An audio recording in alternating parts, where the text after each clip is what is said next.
प्यारे बच्चों, आज हम कक्षा 12 का दूसरा अध्याय सूरदास जी के पंचम पद्य का अध्ययन करेंगे। पाठ प्रारंभ करने से पूर्व हमने सूरदास जी के परिचय का अध्ययन किया था। पंचम पद में गोपियां उद्धव से निगुण ब्रह्मा का परिचय पूछकर उनसे परिहास कर रही हैं। अपना पद्य इस प्रकार है। निर्गुण कौन देश को वासी, निर्गुण मैंने गुण रहित या निराकार, वासी मैंने निवासी या रहने वाला। गोपियों को बार बार निराकार ईश्वर की आराधना का उपदेश देने वाले उद्धव का मुंह बंद करने के लिए गोपियों ने उनसे निर्गुण का पूरा परिचय ही पूछ डाला।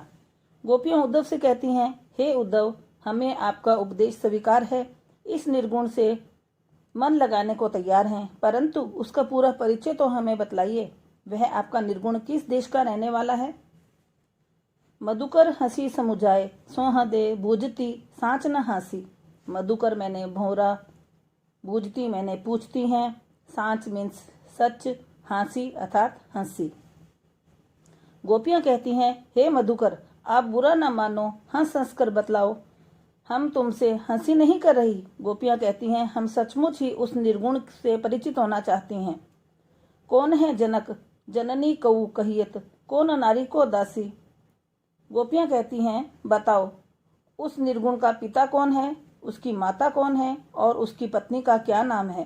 जनक मीन्स पिता, जननी मैंने माता। कैसो बरण बेस है, कैसो कही रस में अभिलाषी। बरण मीन्स रंग, बेस मैंने वेशभूषा, अभिलाषी अर्थात चाहने वाला। गोपियां कहती हैं कि उसका रंग रूप और वेशभूषा कैसी है, यह भी बताओ कि उसे किस रस में रुचि है। पावेगो पुनि कियो आपनो जोरे, कहेंगो गासी। गासी मैंने कपटपूर्ण बात या झूठ। गोपियां कहती हैं, उद्धव तुम ध्यान रखना कि यदि तुमने झूठ या कपटपूर्ण बात कही तो उसका फल तुम्हें अवश्य भोगना पड़ेगा। सुनत मोन है रयो ठग्यो, सूर सबे मति बासी। ठग्यो मैंने ठगासा या चकित होना, मति अर्थात बुद्धि, नासी मैंने नष्ट या व्यर्थ। गोपियों की इन बातों या प्रश्नों को सुनकर उद्धव मौन हो गए। उनके उत्तर देते नहीं बना। निर्गुण ब्रह्मा के माता पिता, दासी और रंग रूप का प्रश्न ही नहीं उठता। बेचारे ज्ञानी उद्धव ब्रज की गोपियों के सहज प्रश्नों से परास्त होकर चुप हो गए। प्रस्तुत पद्यांश में गोपियां ज्ञान और तर्क शक्ति में उद्धव के सामने कहीं नहीं ठहरती। इस प्रसंग में सूरदास जी का काव्य प्रतिभा, संवेदनशील और भक्ति भावना गोपियों के माध्यम में व्यक्त हुई है। साहित्यिक ब्रज भाषा का प्रयोग हुआ है। पद्य में अनुप्रास अलंकार है। अब चलते हैं अगले पद्य की ओर। सूरदास जी के अंतिम पद्य में गोपियां श्री कृष्ण के विरह में दुखी होकर उद्धव को बता रही हैं कि सारी सुख सुविधाएं, वस्तुएं अब उनको कष्ट देने वाली लग रही हैं। अपना पद्य इस प्रकार है। बिन गोपाल बैरिन भई। बैरिन मैंने शत्रुता या कष्टदायिनी। कुंजे मीन्स वृक्षों का समूह। गोपियां उद्धव से कहती हैं, हे उद्धव, आप क्या जाने कि कृष्ण के वियोग में हमारा जीवन कितना कष्टमय हो गया है। आज श्री कृष्ण के पास न होने से ब्रज के वनों की वे कुंज जहां हमने प्रिय कृष्ण के साथ विहार किया था, शत्रुओं के समान हो गए हैं और कष्टदायिनी लगने लगी हैं। तब यह लता लगनी अति शीतल, अब भई विषम ज्वाल। विषम ज्वाल मैंने भयंकर अग्नि की पुंजे, पुंजे मीन्स समूह, जो लताएं तब तन मन को शीतलता प्रदान किया करती थी, अब भयंकर अग्नि के समूह के समान जला देने वाली लग रही हैं।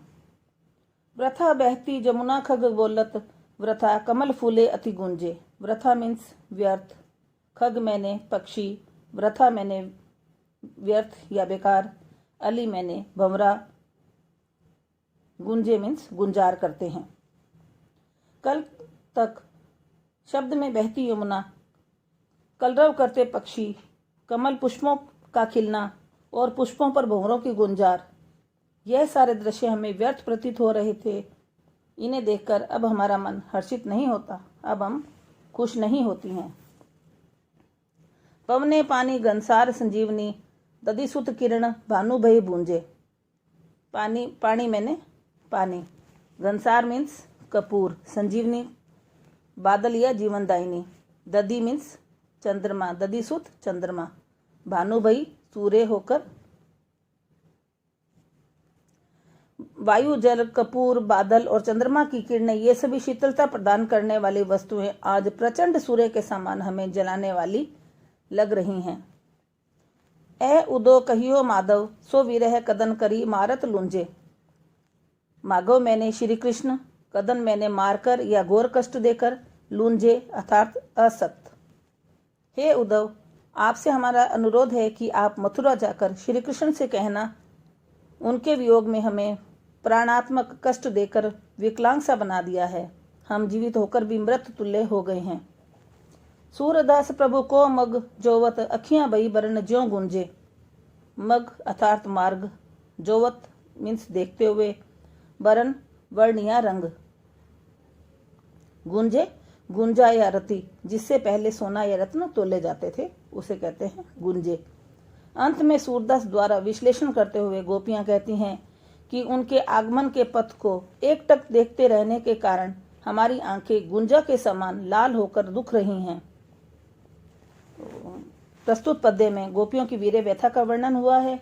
काव्य परंपरा को कवि सूरदास जी ने इस पद्य को निपुणता से निभाया है। वियोग श्रृंगार रस की हृदय स्पर्शी योजना है। अनुप्रास अलंकार का प्रयोग हुआ है।